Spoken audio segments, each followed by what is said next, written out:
Hello बच्चों, let's read the question. Question कह रहा है कि a convex polygon has 44 diagonals, find the number of its side. ठीक है, एक कॉन्वेक्स पॉलीगन है जिसमें 44 डायगोनल्स हैं, तो हमें बताना है कि उसमें कितने साइड्स हैं। तो मैं आपको बता दूं कि कॉन्वेक्स पॉलीगन क्या होता है। कॉन्वेक्स पॉलीगन, मान लीजिए ये ऐसे कुछ ऐसे हमने पॉलीगन बनाया, तो अगर इस कॉन्वेक्स मतलब इस कॉन्वेक्स पॉलीगन का बोलेंगे जब एक स्ट्रेट लाइन हम ड्रॉ करें और वो पॉलीगन को कितने टू प्लेसेस पे ही इंटरसेक्ट करे, तो उसको हम क्या बोलते हैं, कॉन्वेक्स पॉलीगन बोलते हैं। तो यहाँ पे ये कह रहे हैं कि कॉन्वेक्स पॉलीगन के कितने हैं, कितने डायगोनल्स है, 44 डायगोनल्स। तो हमने क्या करना है, हमें लेट करना है कि let polygon has polygon polygon has n sides। ये हमने लेट कर लिया। इट इज गिवन दैट, यहाँ पे कॉन्वेक्स भी लिख लें तो कोई बहुत वो नहीं हो जाएगा, ना लिखे तब भी ठीक है। पॉलीगन मतलब कॉन्वेक्स पॉलीगन है इस क्वेश्चन के लिए। It is given that polygon या convex polygon has 44 diagonals. Okay, चूंकि हम जानते हैं जो नंबर ऑफ डायगोनल्स होता है, चूंकि जो नंबर ऑफ डायगोनल्स होता है, नंबर ऑफ डायगोनल्स जो होता है, डायगोनल्स वो इक्वल टू होता है नंबर ऑफ वेज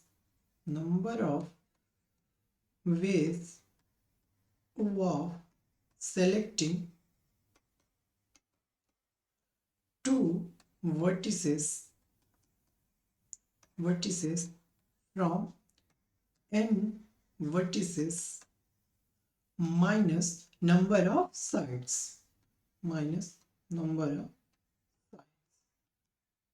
ठीक, तो यहाँ पे नंबर ऑफ वर्टिसेस कितने हैं, यहाँ पे n है, क्योंकि साइड्स कितने हैं, n है। इसको समझ लीजिए कि साइड्स n है तो वर्टिसेस n कैसे हो जाएंगे। मान लीजिए ये ट्राइंगल है, इसमें कितने साइड्स हैं, 1 2 3, वर्टिसेस कितनी, 1 2 3। ये क्या है हमारा, मान लीजिए रेक्टेंगल स्क्वायर है, कितने साइड्स, 1 2 3 4, वर्टिसेस कितना, 1 2 3 4। हेंस जितने साइड्स होते हैं उतनी वर्टिसेस होती हैं। तो यहाँ पे जो डायगोनल्स हो जाएगा वो, हेंस दिस विल इम्प्लाइज 44, क्योंकि नंबर ऑफ डायगोनल्स कितने दे रखे हैं, 44 इक्वल टू NC2, क्योंकि n वर्टिसेस है उसमें से क्या करें, टू वर्टिसेस को सेलेक्ट करें, और माइनस कितना हो जाएगा, नंबर ऑफ साइड्स कितने हैं, n है, उसको हमने लेट किया है। अब मैं आपको बता दूं, चूंकि एन सी आर जो होता है वो किसके बराबर होता है, factorial n divided by factorial r n minus r factorial. ठीक है, तो इस फॉर्मूले को जब हम ओपन करेंगे तो ये हमें क्या दे देंगे, ये हो जाएगा factorial n divided by factorial 2 n minus 2 factorial, और ये हो जाएगा माइनस का n। अब देखिए, अब हम चाहें फैक्टोरियल को, तो फैक्टोरियल को जब ओपन करते हैं तो वो होता है, चूंकि फैक्टोरियल n जो होता है हमारा वो होता है n into n minus one into n minus two and so on 3 to 1 तक जाता है। या फिर हम अपने विशेष के हिसाब से फैक्टोरियल को n माइनस वन फैक्टोरियल भी लिख सकते हैं, यानी 1 निकाल के सीधे एक फैक्टोरियल पे लिख सकते हैं। तो यहाँ पे देखिए n माइनस वन को हम बाहर कर लें तो हमारे पास क्या बचेगा, n माइनस टू फैक्टोरियल, जो कि कैंसिल आउट हो जाएगा किससे, n माइनस टू फैक्टोरियल, ऊपर न्यूमरेटर और डिनोमिनेटर सेम होंगे, तो ये हो जाएगा n minus one divided by two, और ये क्या हो जाएगा माइनस का n। अब इसको सॉल्व कर लेते, ये हो जाएगा n square minus n minus two n divided by two, और यहाँ पे 44 चला आ रहा है, कंटिन्यू है सेम। ठीक है, अब क्रॉस मल्टीप्लाई कर लें तो हमारे पास क्या हो जाएगा, 88 equal to n square minus 3n, या फिर दिस इंप्लाइज वी है 8 square n square minus 3n, और माइनस ये इधर आ जाएगा तो 88। ये n में क्या बन रहा है, क्वाड्रेटिक बन रहा है, तो इस क्वाड्रेटिक को सॉल्व कर लीजिए, तो ये हो जाएगा n square minus 11n plus 3 18 18 हो जाएगा ये। अब देखिए 18 मतलब इसका फैक्टराइज कर रहे हैं, तो ऐसा इसलिए लिखा मैंने, मैं आपको अभी समझा देता हूँ कि ये क्वाड्रेटिक इक्वेशन को कैसे सॉल्व किया। क्वाड्रेटिक इक्वेशन को सॉल्व करने के लिए यहाँ पे देखते हैं ये क्या है, हमारा यूनिट है, तो इसका इसमें मल्टीप्लाई किया तो 88।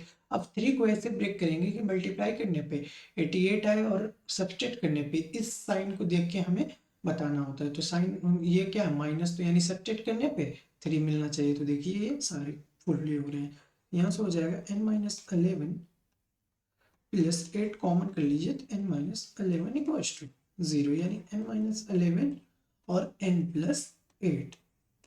यहाँ से हमें क्या मिलेगा, this implies we have n equals to 11 और n बराबर -8। चूंकि n क्या है हमारा साइड्स, और साइड्स क्या होंगे नेगेटिव नहीं होते हैं, तो इसलिए ये नॉट पॉसिबल हो जाएगा। ठीक है, क्योंकि ये क्या है n हमारा क्या है साइड्स है।